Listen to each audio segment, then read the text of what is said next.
이 사도가 말씀하시는 가장 우선적인 주제로서 교회가 하나가 되어야 된다. 너희 교회는 하나다. 하나 될 것에 대해서 권고한 것을 우리가 1장 27절 이하에서부터 살피고 있습니다. 이 하나가 되라 하는 권고의 구체적인 의미가 무엇인가? 그 1장 27절에서 30절 사이의 말씀을 우리가 지난번에 볼 때에는 한 마음으로 일치단결하여 믿음에 굳게 서서 대적들에게 대항해 나가라. 아주 로마 사람들의 문화 안에서 바울이 그 빌립보 사람들이 이해하기 좋도록 여러 가지 표현을 써서 저 사실을 강조했습니다. 그리고 2장으로 넘어오니까 2장 첫 부분에 우리가 지난주에 본 바와 같이 겸손과 자기 희생적인 사랑으로 한 마음이 된다. 한 마음을 가진 공동체를 이루어낼 수가 있다. 거기서 겸손과 희생적인 사랑, 이 두 가지를 강조했습니다. 여러분, 이것이 그리스도의 복음에 합당하게 교회 공동체의 삶을 꾸려나가는 그런 방법이다.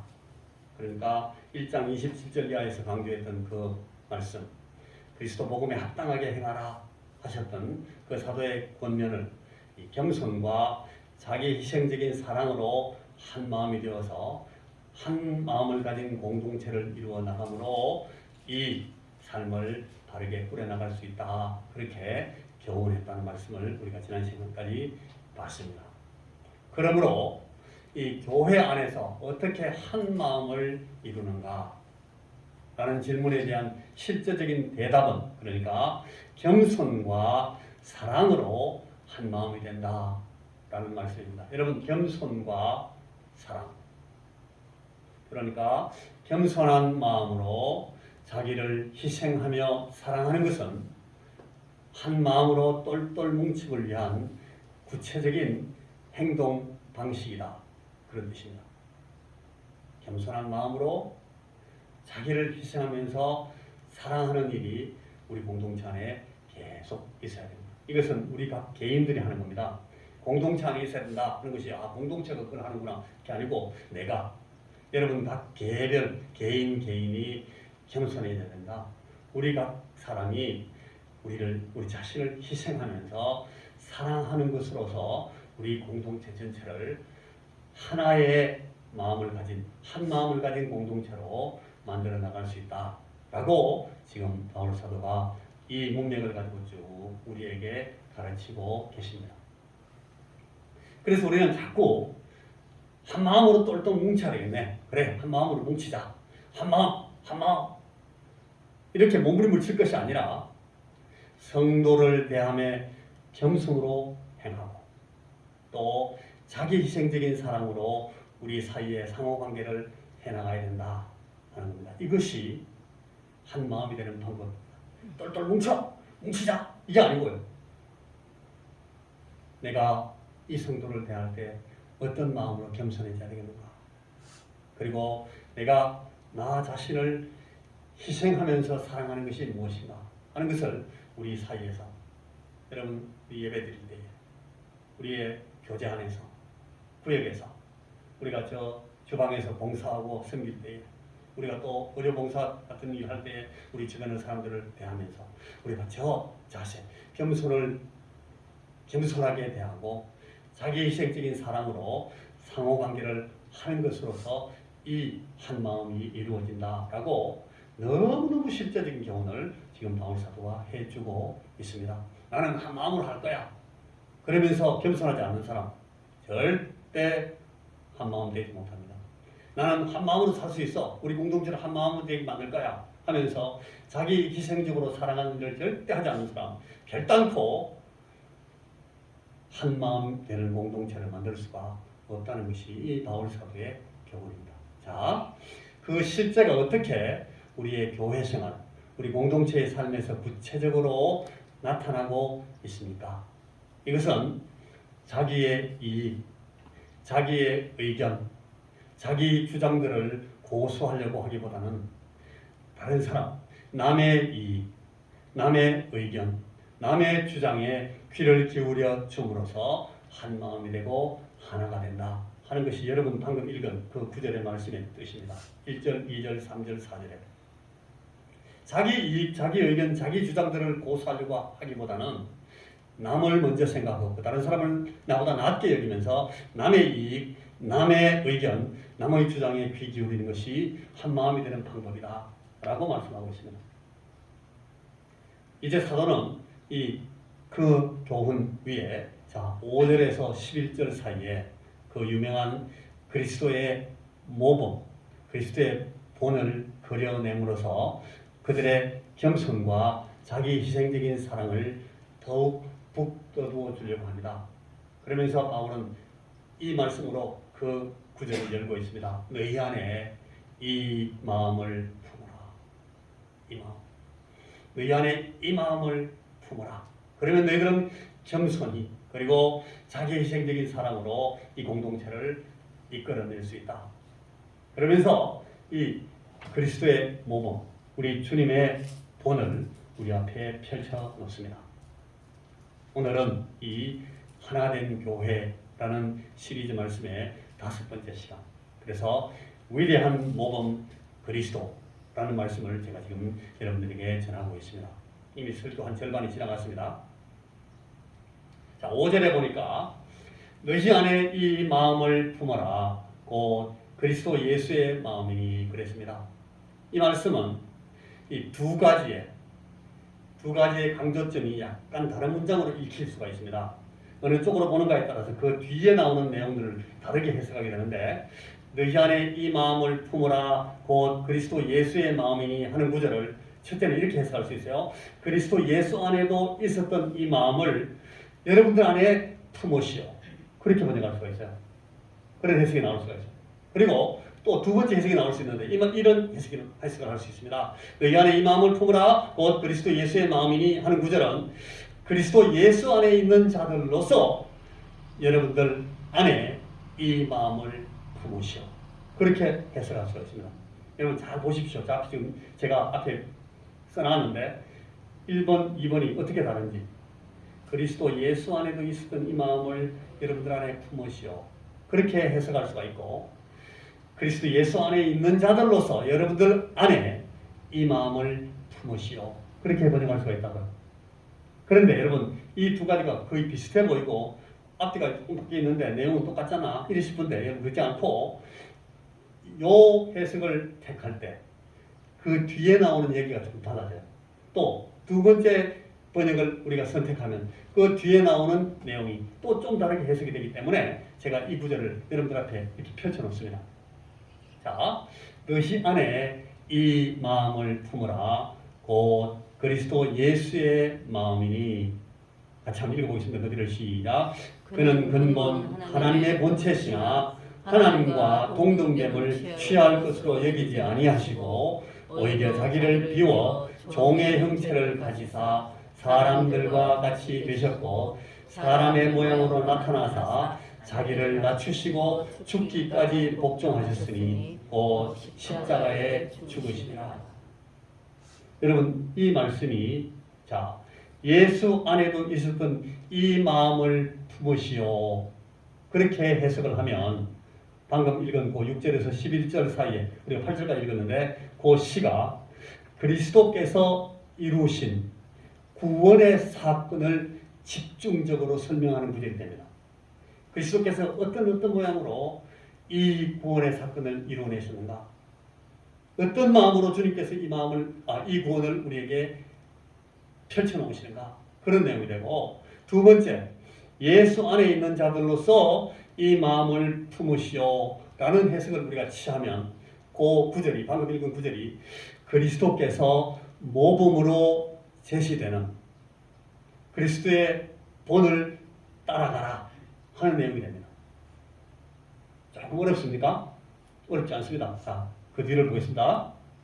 자, 먼저 앞에 있는 번역을 해석을 취하면 예수 그리스도는 우리의 구원자로 우리 앞에 있는 것이 중요하다.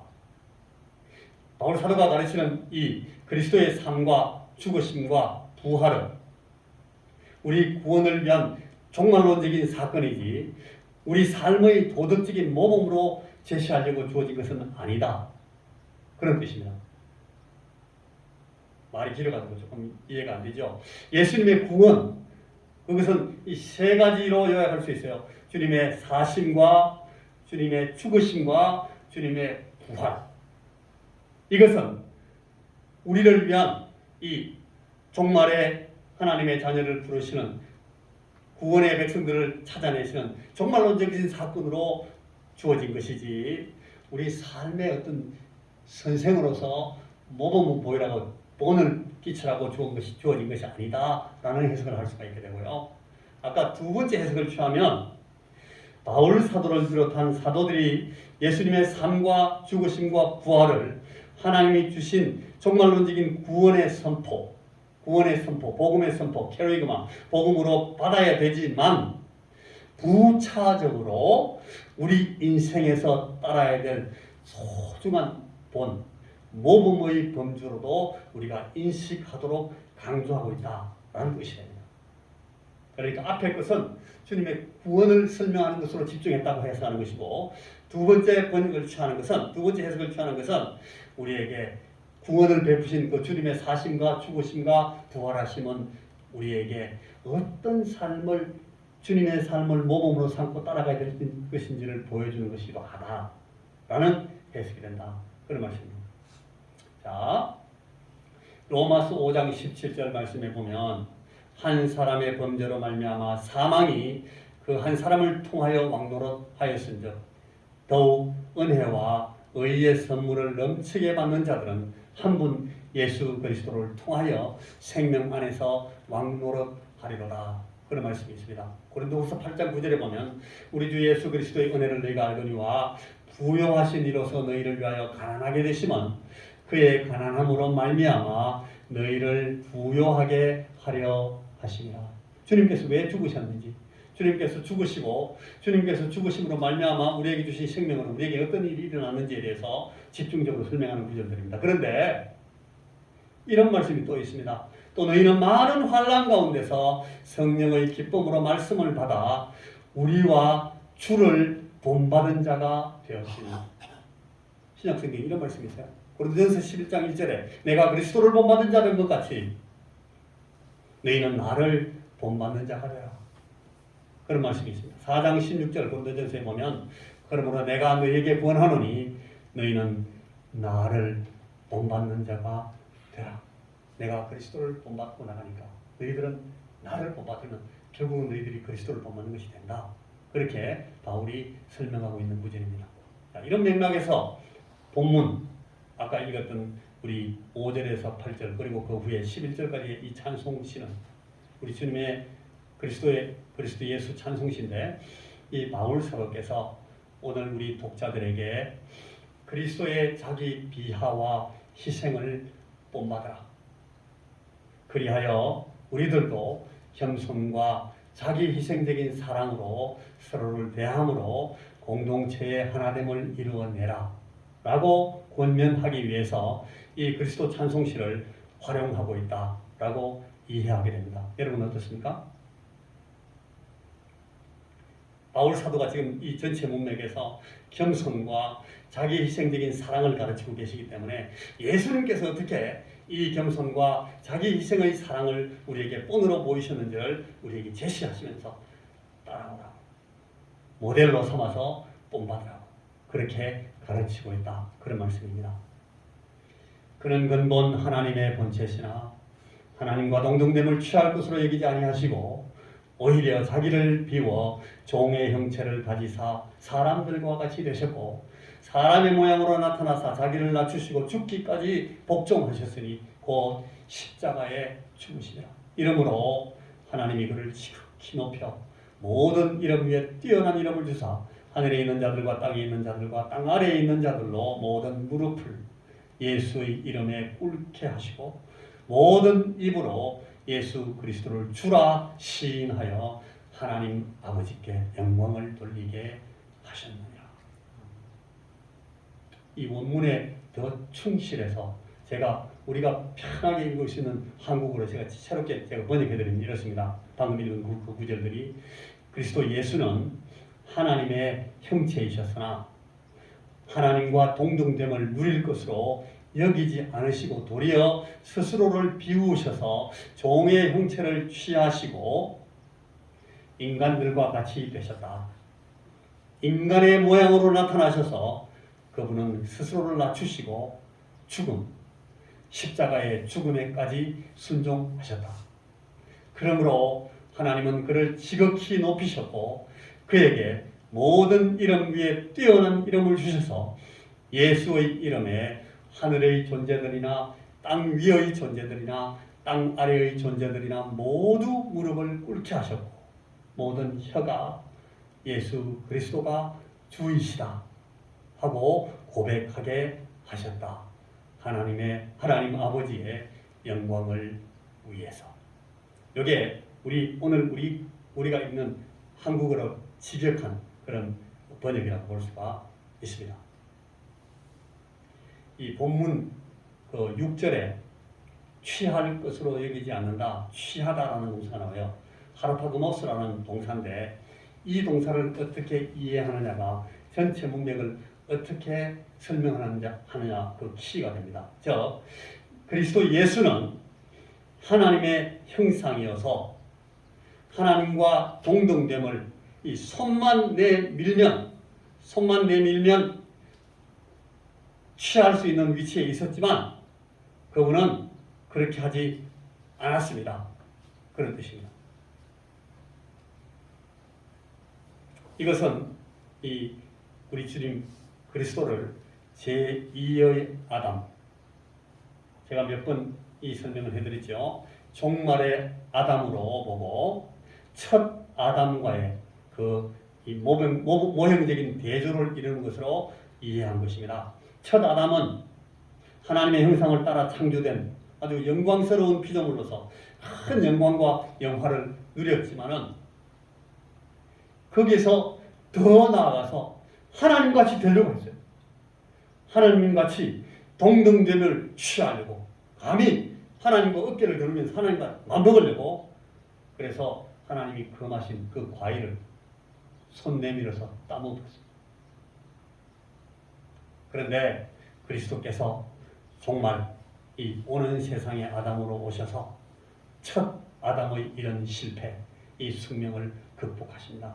아담과 달리 그리스도께서는 하나님과 동등됨을 취하려 하지 않으시고 원래 하나님이시지만 이분이 이제 둘째 아담의 임무를 띠시자 이 그리스도께서는 하나님과 동등됨을 취할 것으로 여기지 않으시고 도리어 자신을 비우시고 인간과 같이 되시고 죽음의 세력에 대한 인간의 그 노예된 종된 실존에 참여하시기를 거절하지 않습니다. 그래서 종의 모양으로 오고 노예의 모양으로 오고 죄의 종의 모양으로 자기 스스로를 낮추셔서 끝내 십자가 위에서 죽을 때까지 하나님께 복종하셨다는 겁니다. 그러니까 첫째 아담과 둘째 아담, 첫째 아담에 취하는 것과 둘째 아담이 취하지 않은 것, 이것들을 우리가 이 구절을 가지고 비교하라는 겁니다. 이 그리스도 찬송시가 바로 그 구원의 사건을 선포해서 우리에게 노래합니다. 그래서 우리로 하여금 이 그리스도의 겸손과 자기 희생을 모델로 삼아 본받음으로써 우리가 다툼과 허영을 극복하고, 여러분 그 부문 9절에 다툼과 허영으로 하지 말고 아무 일에든지 다툼이나 허영으로 하지 말고, 허영은 허탄한 자랑이다, 교만이다. 제가 지난 시간에 그렇게 설명해 드렸죠. 이 다툼과 허영을 극복하고 그리스도 안에 있는 공동체의 하나됨을 이루어낼 수 있게 된다 하는 것을 이 바울 사도가 오늘 이 빌립보서의 이 구절에서 우리에게 가르쳐주고 있다고 제가 지금 말씀을 드리고 있습니다. 그리스도 예수 안에도 있었던 이 마음을 여러분들 안에 품으십시오. 그리스도 예수 안에 있는 자들로서 여러분들 안에 이 마음을 품으십시오. 주님의 몸인 우리 교회의 머리이신 주 예수 그리스도께서 오늘 저와 여러분 우리의 공동체에게 주시는 말씀입니다. 주님의 겸손을 본받고 자기를 희생하면서 자기를 들여서 하나님과 동등됨을 취할 것으로 믿지 않으시고 자기를 낮추시면서 죽기까지 복종하시고 자기를 희생하여 사랑함으로 우리를 구원하신 우리 주님의 그 모범을 오늘 우리 공동체 안에서 우리 각 사람들이 모범을 따라 주의 모범을 따라 삶으로써 오늘 우리의 공동체를 한 마음으로 하나로 만들 수 있다라는 가르침을 오늘 우리 이 본문을 통해서 우리가 배울 수가 있게 됩니다. 기도하겠습니다.